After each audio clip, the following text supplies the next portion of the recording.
La aprobación de una nueva ley de medios en el Ecuador, conocida como la Ley Mordaza, que limita la propiedad privada de los medios y que además crea una superintendencia dedicada básicamente a perseguir y a presionar a los periodistas, ha causado alarma no solo en ese país, sino en la comunidad internacional. Y en realidad tenemos que preocuparnos, porque así como uno se contagia del resfrío de las personas que tiene cerca, en la política las enfermedades de los vecinos pueden ser muy contagiosas. El reportaje es de Carlos Hidalgo. Acá estos diarios no están defendiendo su derecho a informarse, están defendiendo el business, los negocios. Este es Rafael Correa, el presidente de Ecuador, durante una de las últimas emisiones de su programa Enlace Ciudadano, conocido también como La Cadena Sabatina. Una intervención de varias horas que se emite los sábados hace casi 7 años en todo Ecuador, a través de 54 emisoras radiales y 2 televisoras de corte oficialista. En este programa, que recuerda mucho al aló presidente, el venezolano Hugo Chávez, Correa informa sobre sus actividades como mandatario y habla de todo, desde fútbol hasta medidas políticas gravitantes. Y así es como se expresa en los medios de comunicación de su país.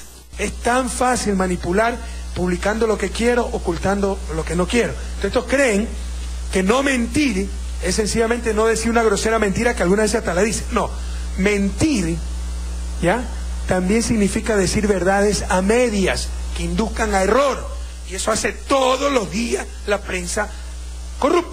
La prensa mercantilista ha sido derrotada por la Revolución Ciudadana. Nadie les cree, la gente nos cree a nosotros. Pues bien, el presidente ecuatoriano, al parecer, ha querido pasar de los dichos contra la prensa a los hechos concretos. La semana pasada, la Asamblea Nacional de ese país, controlada casi en un 90% por el partido de gobierno, aprobó una nueva ley de comunicaciones que tanto fuera como dentro de Ecuador ha accionado las alarmas, debido a que atentaría contra la libertad de expresión y el ejercicio independiente de los medios de comunicación. Esos medios elegidos ahora por Correa como sus principales adversarios políticos. Para los ciudadanos, la ley es extraordinaria. Para la buena prensa, la ley es extraordinaria. Y la mejor manera de enfrentar la ley es con mejor prensa. ¿Para quién es la ley una preocupación? Para la prensa corrupta. La ley es quizá el epílogo de toda una historia que empezó desde el mismo inicio del gobierno del presidente Correa y que busca el control de los medios desde el poder político. Esta semana, un equipo de Cuarto Poder viajó hasta Quito, la bella capital ecuatoriana, para tratar de entender lo que viene sucediendo en nuestro vecino del norte, tras esta ley calificada por algunos de mordaza y que ha provocado la preocupación y la crítica de diversos organismos internacionales como la Relatoría de las Naciones Unidas. A nosotros no nos llama la atención esos pronunciamientos. De hecho, lo que manifiesta en este momento el delegado de la ONU es algo que realmente lo que evidencia es su desconocimiento. Creo que el contenido de la ley es muy preocupante. Si uno mira la ley frente, por ejemplo, a los convenios internacionales que existen, encuentra que esta ley está violando muchos de sus principios y de sus artículos. ¿Pero cuáles son los puntos polémicos de esta ley? Hay hasta por lo menos 4 puntos de discusión. Como primero, la ley contempla la creación de organismos para controlar la acción de los medios.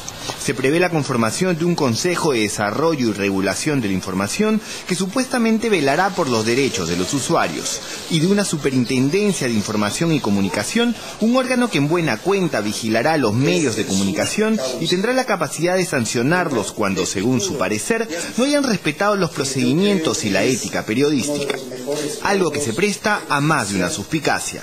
Va a estar detrás de los periodistas mirando el momento en que hay algún pequeño resbalón para imponer sanciones. Sanciones económicas que no solamente tienen que ver con el asunto de dinero, sino como con un aspecto fundamental que te va minando el entusiasmo por trabajar aquí. Lo que nosotros hemos puesto en esta ley, si es que hablamos del tema de regulación, son sanciones exclusivamente de orden administrativo, que en ningún caso permite la suspensión o la clausura de un medio de comunicación. Esto es lo que dice la asambleísta oficialista Betty Carrillo, expresidente de la comisión parlamentaria que elaboró la ley en primera instancia. El problema es que el gobierno estará más presente de lo que parece en estos organismos. Si el Consejo de Regulación o la Superintendencia están controlados por el Poder y el Poder considera que tal o cual opinión le afecta en tal cosa y se incursiona, por ejemplo, en esto que dicen ellos, el linchamiento mediático, a lo mejor a la información, a la opinión, se la puede juzgar y someter a sanciones. Precisamente el denominado linchamiento mediático es una figura inédita en la legislación universal sobre medios hasta este momento. ¿En qué consiste? Si un medio de comunicación o unos medios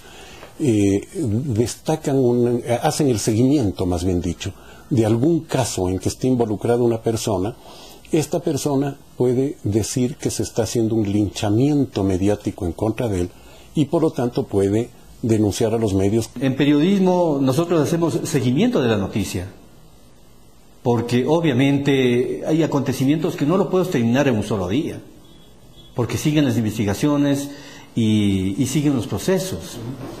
Pero si es que tú has sacado durante 2 o 3 veces seguidas, eso se puede interpretar como que estás persiguiendo a los actores de ese acontecimiento. Si hubiese existido el linchamiento mediático en el mundo, jamás nos hubiésemos enterado de las trafacías de Vladimiro Montesinos en el Perú. Jamás nos hubiésemos enterado de las barbaridades de las dictaduras del Cono Sur. Jamás nos hubiésemos enterado si hubiese habido linchamiento mediático de Watergate. La esencia es que cuando de manera reiterada se atente contra la dignidad de una persona con la intención de desfigurarla, pues en ese momento existe linchamiento mediático, siempre y cuando lo que se diga sobre esa persona sea falso. La prensa a la que Correa tilda de corrupta tendrá que enfrentar una cosa más en Ecuador. Bajo la figura de la responsabilidad ulterior, el medio o la empresa de comunicación también se hará responsable de lo que un columnista o lo que es peor, un entrevistado pueda decir en su espacio. Un intento claro por acortar el campo para poder informar. Si en la televisión se entrevista a una persona y esa persona, por decirle usted, profiere una amenaza o calumnia a alguien, el medio pasa a ser responsable por haberle invitado a esa persona. La opinión es subjetiva. Claro. Es la visión particular de una persona sobre lo que ocurre. Y ahí entrar en eso es muy complejo. Por último, con la ley se piensa reestructurar las frecuencias utilizadas por radios y televisoras. En este momento, el 80% de estas se encuentran en manos privadas. Con la nueva ley, estas se reducirían hasta el 33%. El resto de frecuencias se repartirá entre el gobierno y las asociaciones comunitarias. ¿A qué comunidades les van a entregar los medios? ¿Serán a las comunidades críticas con el gobierno, a los sindicatos que son críticos con el poder, a los grupos indígenas, por ejemplo, que ahora están en una posición encontrada con el gobierno, o será a aquellos grupos cooptados o aliados políticamente del gobierno? Lo peor de todo es que estas polémicas figuras jurídicas no fueron debatidas por el Pleno de la Asamblea Nacional. Lo más grave de todo es que se incluyeron 4 minutos antes de la votación textos nuevos que incluyen el linchamiento mediático, que es la mordaza en español, e incluyeron la conformación de una superintendencia de comunicaciones que de suyo es todopoderosa. Este no es en modo alguno el primer capítulo del duro enfrentamiento entre el presidente Correa y la prensa ecuatoriana, y tampoco parecería ser el colofón. En febrero del 2012, el director de opinión del diario El Universo, Emilio Palacio, y los dueños del medio fueron condenados a 3 años de cárcel y a pagar más de $40 millones, luego de la demanda que el presidente Correa les entabló por un artículo de opinión en el que se acusaba al gobierno de haber sido represivo en la revuelta policial de septiembre del 2010. Al final Correa perdonó a los periodistas que igual tuvieron que salir del país. El último incidente se registró el año pasado cuando Pedro Delgado, primo del presidente Correa, tuvo que renunciar a su cargo de presidente del Banco Central de Ecuador cuando se descubrió que no tenía título de economista, algo que él luego admitió, pero que despertó la ira santa del mandatario ecuatoriano. Él pudo haber dicho que era linchamiento mediático y se acababa todo y el señor seguía acá, ¿no? ¿Pero qué opinan los ecuatorianos de a pie de esta ley, sobre todo teniendo en cuenta que en el referéndum del 2011 la mitad de la población apoyó la creación de esta norma? El gobierno se respaldó en la votación del pueblo para, sí, acomodar la ley de acuerdo a su conveniencia, supongo, ¿no? Es una ley realmente que no representa a los sectores populares. O sea, aquí lo que hay es una pelea entre los medios que están con Correa y los medios privados. Yo considero que es saludable. Debemos tomar en cuenta que a quienes elegimos es a los legisladores de la Asamblea Nacional y no a los periodistas. Nadie puede meterse, nadie puede presionar como lo hace la prensa. Ellos sí rompen la independencia judicial con sus titulares, con sus linchamientos mediáticos a los jueces que no actúan de acuerdo a sus intereses. Esto fue lo que dijo Correa el jueves en el Palacio de Carondelet durante la asunción de sus nuevos ministros. No declaró a la prensa, pero como vemos, volvió a atacar a los medios. Pese a que la Relatoría de las Naciones Unidas, diversos organismos internacionales de prensa y diarios de todo el mundo criticaron la norma y pidieron que se revisara, el sábado durante su programa, Correa sostuvo que la norma sería aprobada tal cual. No pierdan su tiempo. Aquí, en Ecuador, con la Revolución Ciudadana, hay soberanía y dignidad y no aguantaremos presiones de nadie, señores. ¿Qué vamos a hacer? Esto, lo que estoy haciendo en este momento, dándole una entrevista a un importante canal peruano para que el mundo entero se entere de viva voz de un asambleísta responsable, respetuoso, pero muy respetable, con respecto a lo que está pasando en mi país. Por el momento, como toda ley nueva, la población va a esperar a ver qué sucede, ¿no? ¿Qué pasa?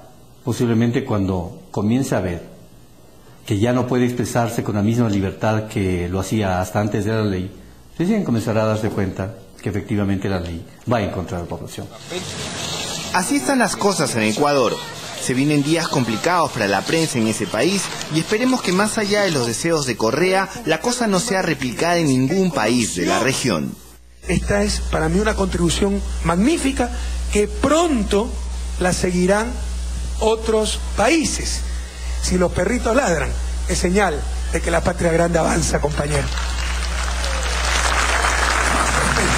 Libertad de difamación, no. Pronto la seguirán otros países, ha dicho el presidente ecuatoriano Correa. Esperamos sinceramente que la reciente sugerencia del presidente Humala para que los noticieros dediquen 15 minutos a las noticias positivas, así como su comentario acerca de los periodistas que escarban como gallinazos, no anuncie un espíritu semejante al de esta ley en la futura actitud del gobierno hacia la prensa. Volvemos en un momento.